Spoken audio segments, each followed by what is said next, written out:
Welcome to apa? Budret dan sakit kepala tunggu datang kapan saja. Budret ada obatnya, obatnya nonton kita semua.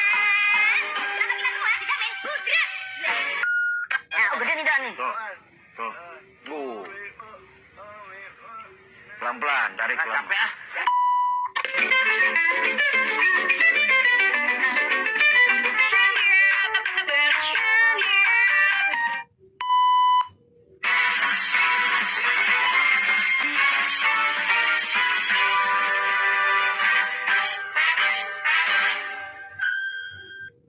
Assalamualaikum warahmatullahi wabarakatuh.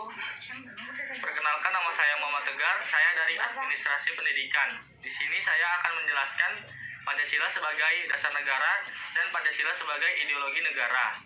Yang pertama adalah Pancasila sebagai dasar negara. A. Pengertian Pancasila sebagai dasar negara. Negara Pancasila sebagai dasar negara berarti setiap sendi-sendi ketatanegaraan harus berlandaskan atau harus sesuai dengan nilai Pancasila dalam konteks konstruksi dasar yang berupa fondasi merupakan unsur utama untuk menopang sebuah bangunan agar berdiri kokoh. Dalam konteks Indonesia, para founding partner menyepakati bahwa dasar yang dipakai adalah Pancasila.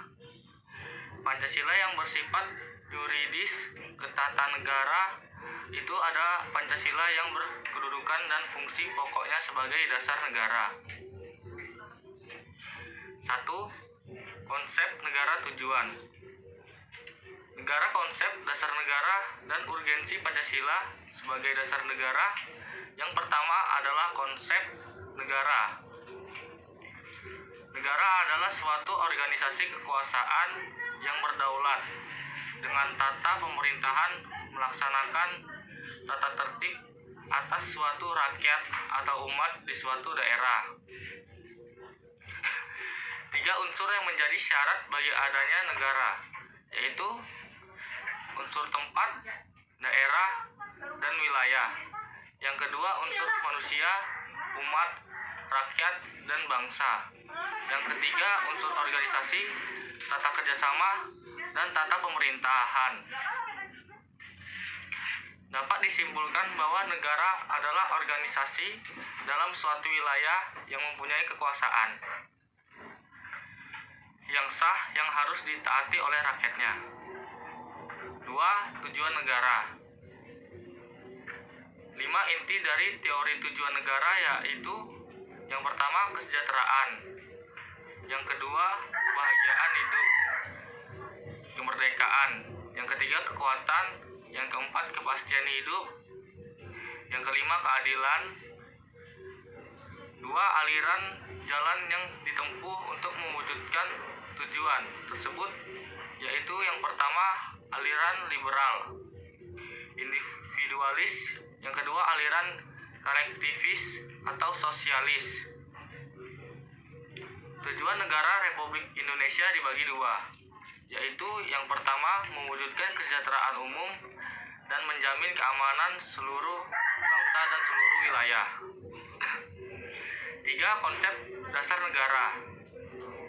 Secara terminologis atau istilah negara dapat diartikan sebagai landasan dan sumber dalam membentuk dan menyelenggarakan negara.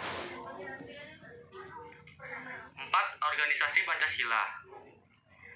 Sebagai dasar negara, Soekarno juga menyebut dasar negara dengan istilah Weltanschauung, yang artinya pandangan hidup. Untuk memahami urgensi Pancasila sebagai dasar negara dapat menggunakan dua pendekatan,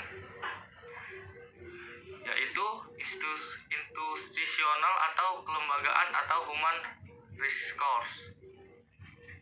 C. Hubungan antara proklamasi dengan pembukaan UUD 1945.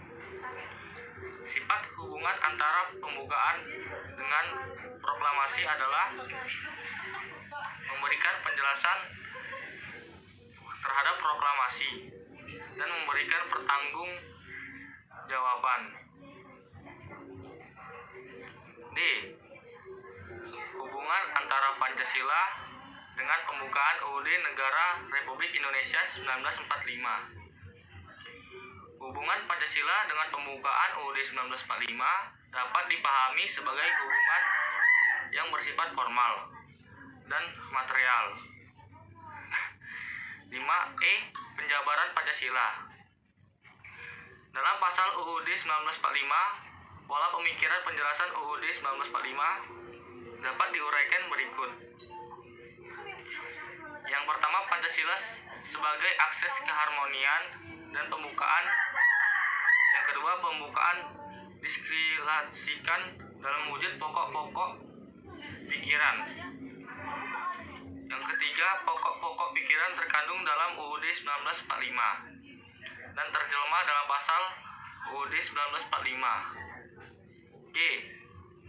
Implementasi dalam pembuatan kebijakan negara, khususnya dalam bidang politik, ekonomi, sosial, budaya, dan hankam. Yang pertama, bidang politik. Beberapa konsep implementasi nilai-nilai Pancasila dalam bidang politik, yaitu yang pertama, sektor superstruktur politik, yang kedua, sektor masyarakat, yang ketiga, bidang ekonomi. 5. Prinsip pembangunan ekonomi yang mengacu pada nilai Pancasila, yaitu yang pertama, ketuhanan yang Maha Esa, yang kedua, roda perekonomian, yang ketiga, sosial, yang keempat, moral, yang kelima, kemanusiaan yang adil dan beradab. A. Pengertian dan pentingnya Pancasila sebagai ideologi. Istilah ideologi berasal dari kata idea dan logos. Idea berarti gagasan, konsep, pengertian dasar, ide-ide besar, dan cita-cita. Kata idea berasal dari bahasa Yunani, eidos, yang berarti bentuk, atau idean, yang berarti melihat.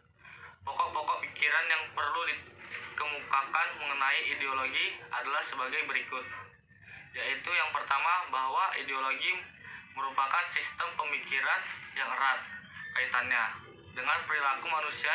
Yang kedua, bahwa ideologi di samping mengemukakan program juga menyertakan strategi guna merealisasikan. Yang ketiga, bahwa ideologi dapat dipandang sebagai serangkaian pemikiran yang dapat mempersatukan manusia, kelompok, atau masyarakat. Bahwa yang bisa berubah suatu pemikiran menjadi ideologi adalah fungsi pemikiran itu dalam berbagai lembaga politik dan bermasyarakat. Unsur ideologi ada 3, yaitu yang pertama, keyakinannya, yang kedua, mitos, yang ketiga, loyalitas. 1. Karakteristik dan makan ideologi bagi negara. A. Ideologi sering kali muncul dan berkembang dalam situasi krisis. Situasi krisis adalah di mana cara pandang, cara berpikir, dan cara bertindak dianggap umum dan wajar dalam suatu masyarakat. B. Ideologi merupakan pola pemikiran yang sistematis. Ideologi pada dasarnya merupakan ide atau gagasan yang dilemparkan atau ditawarkan ke tengah-tengah area perpolitikan. C. Ideologi mempunyai ruang lingkup jangkauan yang luas, namun beragam. Dilihat dari dimensi horizontal, ideologi mempublikasikan ruang lingkup yang sangat luas. D. Ideologi mencakup beberapa strata pemikiran dan panutan. Dilihat dari dimensi vertikal, ideologi mencakup beberapa strata pemikiran dan panutan. B. Fungsi ideologi. Fungsi ideologi adalah untuk menetralkan status quo dan untuk menampilkan kondisi sosial. Ideologi juga memiliki fungsi yang khusus. Sifatnya seperti pertama, ideologi berfungsi melengkapi struktur kognitif manusia. Yang kedua, ideologi berfungsi sebagai panduan. Yang ketiga, ideologi berfungsi sebagai lensa. Yang keempat, ideologi berfungsi sebagai kekuatan mengendali konflik sekaligus fungsi integrasi. C. Macam-macam ideologi. Berikut ini pengertian dan ajaran dan ideologis. Selain ideologi Pancasila, yaitu yang pertama ideologi Marxisme. Marxisme adalah pengorganisasian pemerintah dan masyarakat secara totaliter. Yang kedua, ideologi komunis. Yang dimaksud ideologi komunis adalah sistem politik, sosial, ekonomi, dan kebudayaannya berdasarkan ajaran Marxisme-Leninisme. Yang ketiga, ideologi liberal. Secara etimologis, liberal berasal dari kata liber, bahasa Latin yang berarti free. Jadi bisa dikatakan bahwa liberalisme adalah suatu ideologi atau ajaran tentang negara, ekonomi, dan masyarakat. Yang keempat, ideologi Islam. Ideologi adalah suatu sistem politik, sosial, ekonomi, dan kebidanaan berdasarkan dan hasil pemikiran sosial sendiri. Yang kelima, ideologi Pancasila. Pancasila sebagai dasar negara dan pandangannya hidup sekaligus juga sebagai ideologi negara. Pancasila sebagai ideologi negara membawakan nilai-nilai tertentu yang digali dari realitas sosial budaya bangsa Indonesia.